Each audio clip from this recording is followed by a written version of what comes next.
40 años de esta situación dolorosa que no podemos olvidar, que le costó la vida a cerca de 25.000 personas en Armero, en Chinchiná, en Villa María, en los departamentos, por supuesto, de Caldas y del Tolima, muchas familias destruidas, muchos niños perdidos, mucho dolor por la forma en que la naturaleza borró a Armero del mapa. Muy temprano hablamos con Mauricio Cuellar, aquí en 6 AM, el alcalde de Armero Guayabal. Mauricio tiene 47 años, tenía 6 cuando la tragedia sucedió, quedó todo un día metido entre el barro, enterrado, perdió a su hermano que no sabe en este momento si murió o si fue entregado en adopción como parte de todos esos niños de Armero que se perdieron en su momento. Hoy es el alcalde de Armero Guayabal. Va un abrazo muy grande para todas esas familias que siguen hoy recordando, que siguen sufriendo, que siguen esperanzados en la recuperación algunos de sus seres queridos, donde quiera que estén en el mundo después de esos procesos de adopción tan extraños y tan poco organizados.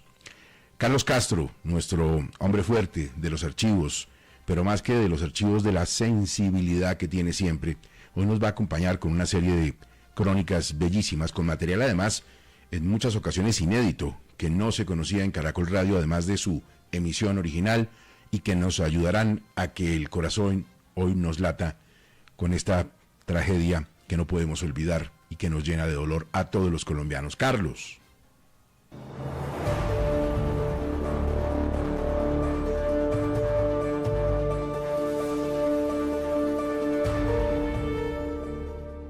Armero, la ciudad blanca y mayor productora de algodón en el centro de Colombia, se ubicaba a unos 50 kilómetros del volcán Arenas, que hace parte del conjunto geográfico Nevado del Ruiz. La población fue nombrada así en honor a José León Armero Racines, prócer de la independencia de Colombia, fallecido en 1816 con 41 años. En 1985, según muchos de sus sobrevivientes, la población de Armero superaba a los 40.000 habitantes.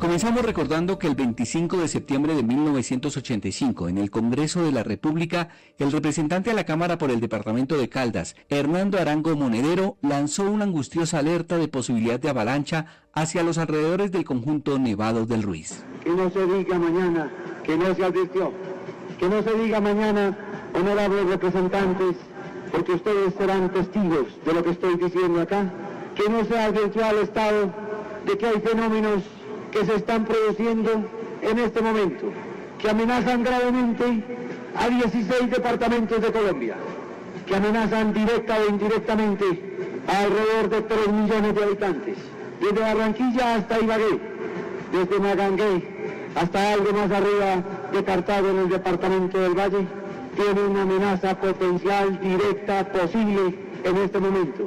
Que no se diga de las gentes que viven en las laderas del Nevado del Ruiz, del Nevado del Cisne, de Santa Isabel, del Quindío y del Tolima, que están en este momento amenazadas. Los unos por encontrarse en el camino del potencial peligro y los otros porque les tocará vivir de cerca la tragedia. ¿Oídos sordos o incredulidad? No sabemos. Hoy no es el día de juzgar o criticar la actitud del Estado ni del gobierno colombiano en 1985. Mes y medio más tarde, el 13 de noviembre, los más de 40.000 habitantes de Armero, Tolima, se despertaron con la zozobra de si debían o no alistarse para una evacuación del pueblo. El médico y psiquiatra Ariel Alarcón, en su libro Amar el Volcán, relata que mientras hacía su año rural en el hospital de Armero, por instrucciones de las autoridades locales, hacían simulacros de evacuación de los pacientes y empleados, para estar preparados en caso de inundación. A lo largo del día había mucha tensión por la ceniza volcánica que estaba cayendo, que caía cada vez más.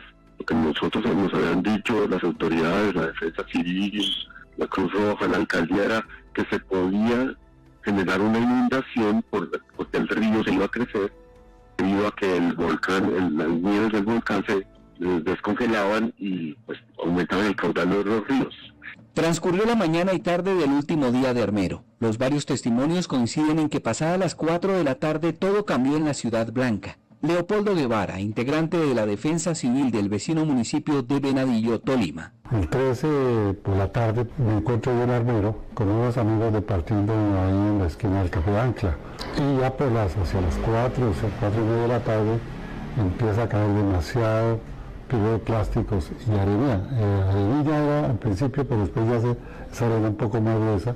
Entonces ante eso pues me vengo para Venadillo para empezar a organizar la gente de la Defensa Civil, que en ese momento éramos unos 72 miembros. Mientras tanto, en el barrio 20 de Julio, en la periferia de Armero, Eduardo Torres hacía parte de un grupo de obreros de construcción. A eso de las 4:30, estaba haciendo un sol como de esos soles que nunca se han visto. A eso de las 4:30, una nubecita tapó el sol.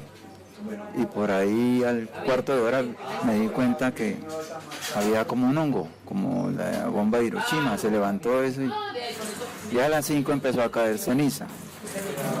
Siguió cayendo ceniza. A partir de las 7 de la noche vino el agua con ceniza y escampó a las 10 de la noche exactamente.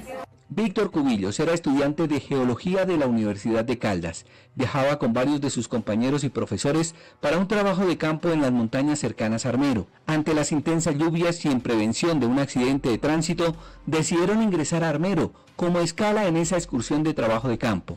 El plan era descansar en Armero y continuar al día siguiente. A las 6 de la tarde o 6:30 se desata un aguacero muy inclemente, muy fuerte, una tormenta bastante copiosa. Hacía muy difícil para el conductor maniobrar y sentirse seguro en la carretera. Las parabrisas no daban abasto para que el conductor pudiera ver pues la ruta. Ya a eso de las 7:30 más o menos de la noche, nosotros vemos unas lucecitas y era efectivamente la entrada del municipio de Armero.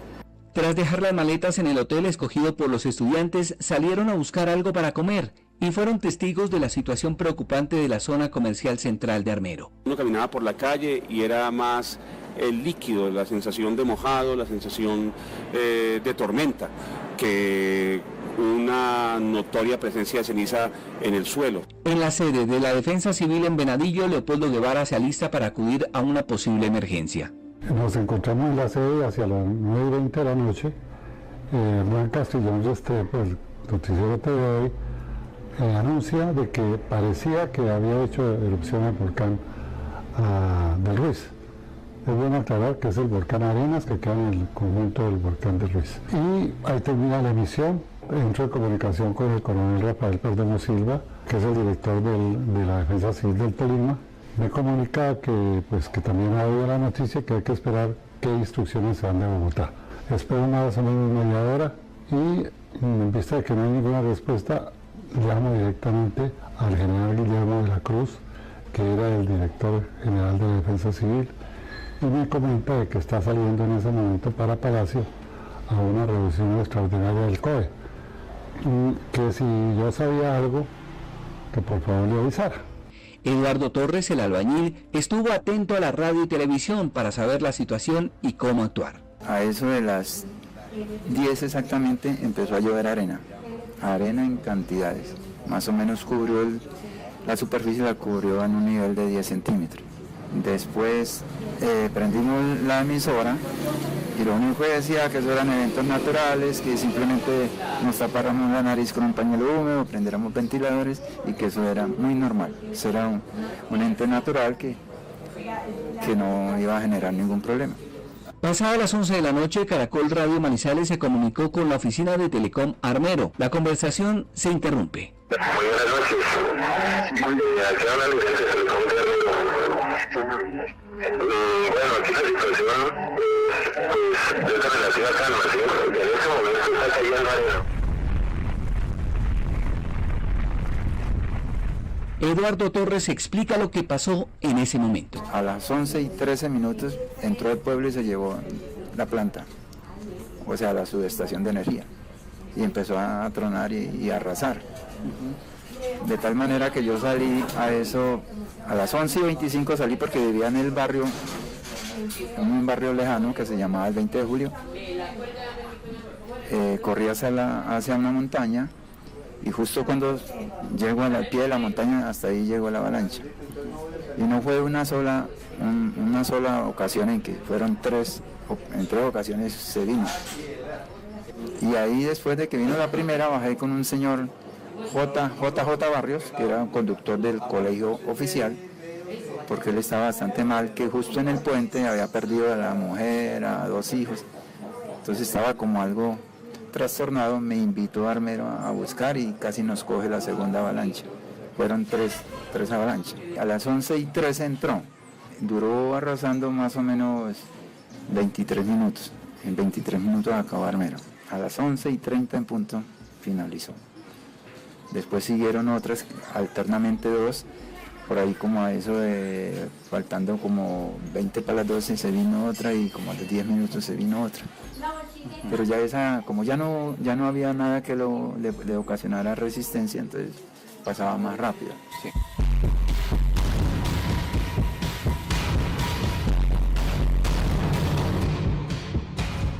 La avalancha pasó cerca al hospital en donde estaba el joven médico Ariel Alarcón. El hospital quedaba hacia Mariquita y íbamos viniendo hacia Bogotá, y cuando vimos una cantidad de gente huyendo de la carretera, huyendo de Armero, entonces dijimos, debía ser que se viene la inundación, entonces activemos el plan de evacuación, y el plan de evacuación era pues sobre todo subir a los pacientes del hospital y pues y a todos los miembros del personal al techo, que era un techo de lámina, y nos podemos resguardecer.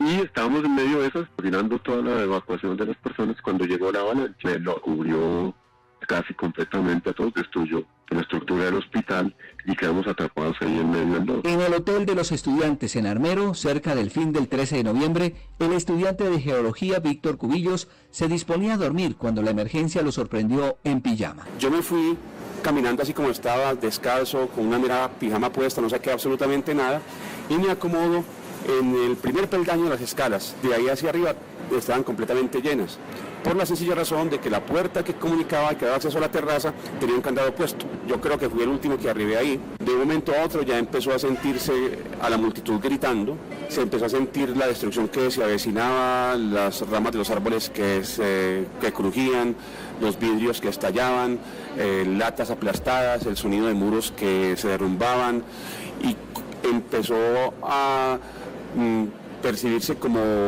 un bulldozer, como si fuera una cuchilla gigantesca que iba arrastrando todo y destruyendo lo que encontraba a su paso.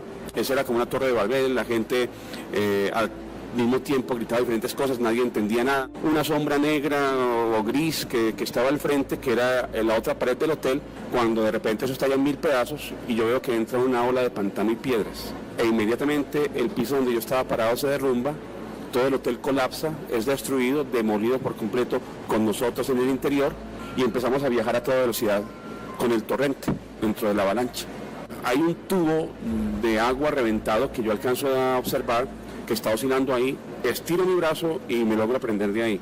Y con ese punto de apoyo ya yo escalo.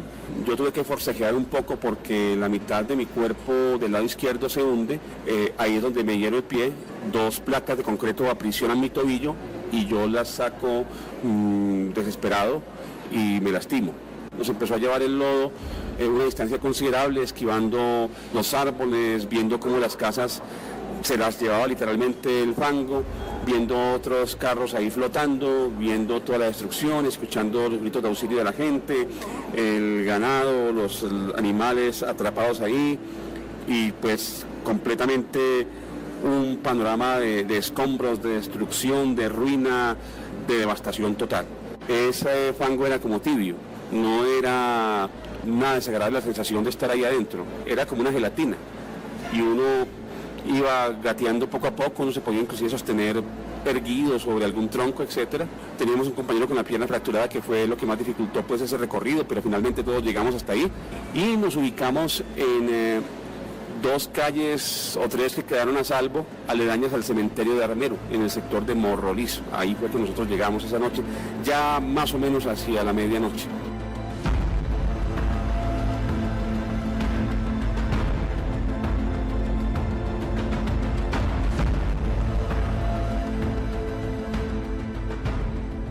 Antes de la medianoche, la Defensa Civil de Venadillo intenta llegar a Armero, pero el lodo de la avalancha ya había tapado todos los ingresos a la población.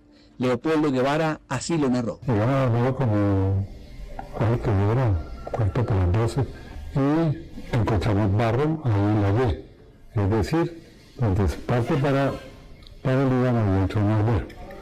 Había barro, mucho olor, muy fuerte olor a azufre, y vimos en el capó de una camioneta a unas personas y las rescatamos, las sacamos de allá y las ponemos en un sitio más seguro.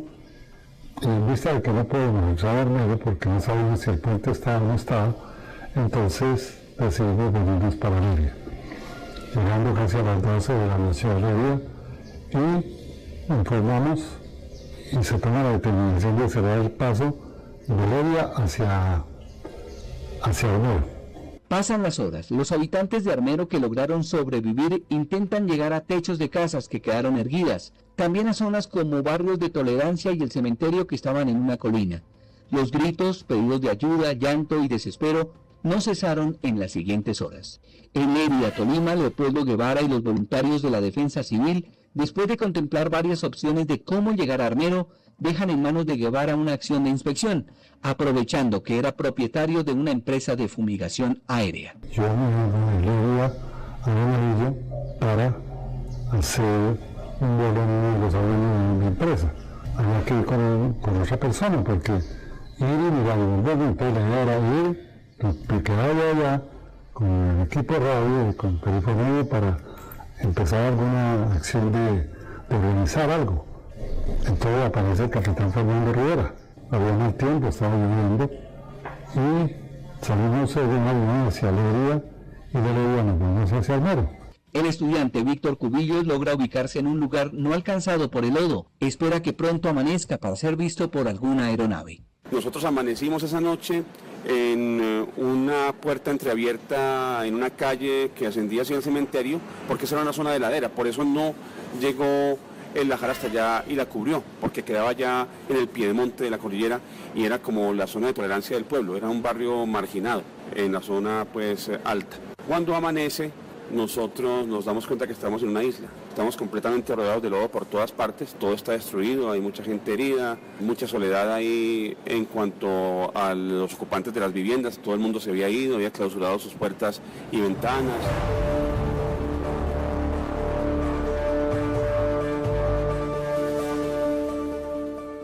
Hacemos una pausa en este recuento de lo ocurrido en Armero hace 40 años. En minutos continuaremos con la historia y les contaremos cómo se enteró Colombia que Armero había desaparecido, cómo actuaron inicialmente las autoridades y escucharemos audios que por primera vez desde 1985 nos cuentan detalles de la noche en que desapareció Armero.